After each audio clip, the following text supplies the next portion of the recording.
महात्मा और बिच्छू। एक महात्मा और बिच्छू की कथा है। एक समय की बात है। एक महात्मा जी थे। वह महात्मा जी नदी में स्नान करने के लिए गए थे और नदी में स्नान कर रहे थे। उसी समय एक बिच्छू था। वह बिच्छू नदी के जल के प्रवाह में बहता जा रहा था। महात्मा जी की नजर उस बिच्छू पर पड़ा तो महात्मा जी सोचने लगे, यह तो बिच्छू जमीन पर शुष्क स्थान पर रहने वाला है, पर जल में यह बह रहा है, तो जल में तो इस बिच्छू को कष्ट मिलेगा और कुछ समय में मृत्यु भी हो सकती है। जैसे मनुष्य धरती पर रहने वाले हैं, खुले स्थान पर आकाश में उस मनुष्य को ऑक्सीजन मिलती है और इसी मनुष्य को जल के अंदर डाल दो तो ऑक्सीजन भी नहीं मिलेगा और कुछ समय में मनुष्य की मृत्यु भी हो जाती है। उसी तरह यह बिच्छू महात्मा जी सोचने लगे, यह बिच्छू जमीन पर शुष्क स्थान पर रहता है और जल में बह रहा है, तो जल में इसे कष्ट भी मिलेगा और कुछ समय में बिच्छू की मृत्यु हो जाएगी। तो महात्मा जी सोचने लगे, हम तो महात्मा हूँ, महात्मा लोग तो अपने कष्ट सह करके दूसरों को सुख पहुंचाते हैं, दूसरे की रक्षा करते हैं। महात्मा जी सोचने लगे, इस बिच्छू को जल से बाहर करेंगे, इसका दुख भी दूर हो जाएगा और जीवन भी बच जाएगा। अब महात्मा जी उस बिच्छू को अपनी उंगली पर लिए जल से बाहर करने के लिए, और जैसे ही महात्मा जी उस बिच्छू को उंगली पर लिए, तब तक बिच्छू ने बड़े जोर से महात्मा जी के उंगली में डंक मार दिया और इतना जोर का डंक मारा, महात्मा जी का उंगली इतना दर्द हुआ कि महात्मा जी का हाथ कांप गया दर्द से और वह बिच्छू जल में गिर गया। जल में गिरा तो फिर जल के प्रवाह में बह रहा था पहले की तरह। फिर महात्मा जी उस बिच्छू को उंगली पर उठाए जल से बाहर करने के लिए। फिर बिच्छू ने बड़े जोर से डंक मार दिया। फिर महात्मा जी का हाथ दर्द से कांप गया और बिच्छू फिर जल में गिर गया, फिर बहने लगा। फिर महात्मा जी उस बिच्छू को उंगली पर उठाए जल से बाहर करने के लिए। फिर बिच्छू ने बड़े जोर से महात्मा जी के उंगली पर डंक मार दिया और दर्द से फिर महात्मा जी का हाथ कांप गया और फिर बिच्छू जल में गिर गया।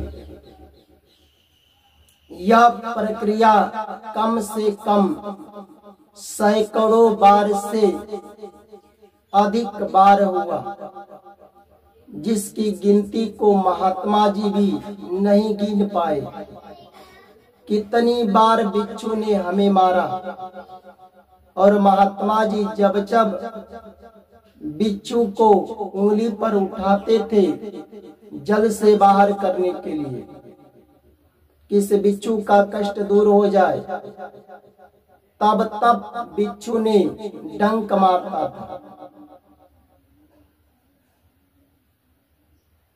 उसी समय एक व्यक्ति था, नदी के तट पर यह तमाशा देख रहा था। कौन सा तमाशा? जब महात्मा जी उस बिच्छू को उंगली पर उठा रहे थे जल से बाहर करने के लिए, अब वह व्यक्ति देख रहा था। तब महात्मा जी से बड़े जोर का चिल्लाकर बोला, महात्मा जी, बाबा जी, अरे जब जब उस बिच्छू को उठा रहे हो उंगली पर जल से बाहर करने के लिए, उस बिच्छू का कष्ट दूर हो जाए, उसका जीवन बचे, उसकी रक्षा हो, तब तक वह बिच्छू तुमको डंक मार देता है, कष्ट देता है, तो कब तक उस दुष्ट को बचाओगे? छोड़ दो, मर रहा है तो मरने दो। उस व्यक्ति की बात सुनकर महात्मा जी बोले उस व्यक्ति से, देखो इस धरती पर जितने दुष्ट हैं, जन्म से लेकर और जब तक अपना शरीर को धारण रखेंगे, तब तक वह सज्जन पुरुषों को कष्ट देते ही है। दुष्ट लोग क्या करते हैं? सज्जन अगर उसे सुख देते हैं तो उसी को वह दुख देते हैं। यह दुष्टों का स्वभाव होता है। महात्मा जी कहे कि जब दुष्ट दूसरों को, सज्जन को दुख देना नहीं छोड़ता, दुष्ट अपनी दुष्टता को नहीं छोड़ता, तो हम तो एक साधु हैं। साधु लोग अपने को कष्ट उठाते हैं दूसरों को सुख देने के लिए। तो हम एक सज्जन होकर अपनी सज्जनता को कैसे छोड़ दूं? भले कोई कितना भी अपमान करे, उस अपमान को संत सहते हैं, उसको सुख देने के लिए। और दुष्ट लोग अपमान करते हैं, क्यों? उसको अपना अपमान करने में ही अपने को सुख समझते हैं। तो महात्मा जी कहे, हम कष्ट उठा लेंगे पर अपनी सज्जनता को नहीं छोड़ेंगे। यह कहकर महात्मा जी फिर उस बिच्छू को उंगली पर उठाए और बड़े जोर से जल से बाहर कर दिए। अब देखो, जब जब बिच्छू को उंगली पर लेते थे बचाने के लिए, तब तक बिच्छू डंक मार देता था। सैकड़ों बार मारा, फिर भी महात्मा जी उसे नहीं छोड़े, जल से बाहर कर दिए। उस बिच्छू का दुख दूर हुआ, उसका जीवन बच गया, उसका रक्षा हो गई। अब बताओ, इस कथा को सुनने से क्या शिक्षा मिला, क्या ज्ञान मिला, क्या सीख मिली। देखो साधु लोग, महात्मा लोग दूसरा कोई कितना भी अपमान करता है, उस अपमान को सहते हैं। अगर दुष्ट को अपमान करने में ही अपने को सुख समझते हैं, तो उस अपमान को सहकर दूसरे को सुख देते हैं। कोई कितना भी निंदा करता है, महात्मा लोग उस निंदा को सहते हैं।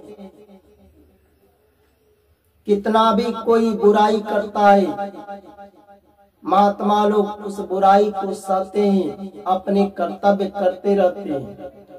उसी तरह हर सज्जन व्यक्ति को कोई कितना भी निंदा करे, उस निंदा को सह लो। कोई कितना भी अपमान करे, उसका अपमान मत करो, उसके अपमान को सह लो और अपने कर्तव्य का पालन करते रहो। अपनी सज्जनता को मत छोड़ो, तब तो आपका जीवन सफल है। आपका जीवन सफल है, अंधकार से बचा है।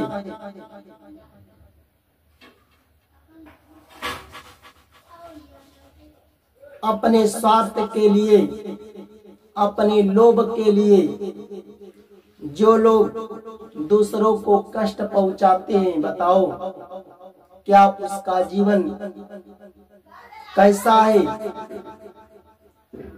उसका जीवन नष्ट हो रहा है। जो व्यक्ति अपने स्वार्थ के लिए, लोभ के लिए जो दूसरों को कष्ट देते हैं, उसका यह मानव जीवन नष्ट हो रहा है और अपने मनुष्य जीवन को अंधकार में डुबा रहा है। जब यह मनुष्य शरीर पाकर के दूसरे को कष्ट दोगे, अंधकार में डुबा दोगे, तो आने वाला समय में सदा के लिए डूब जाओगे।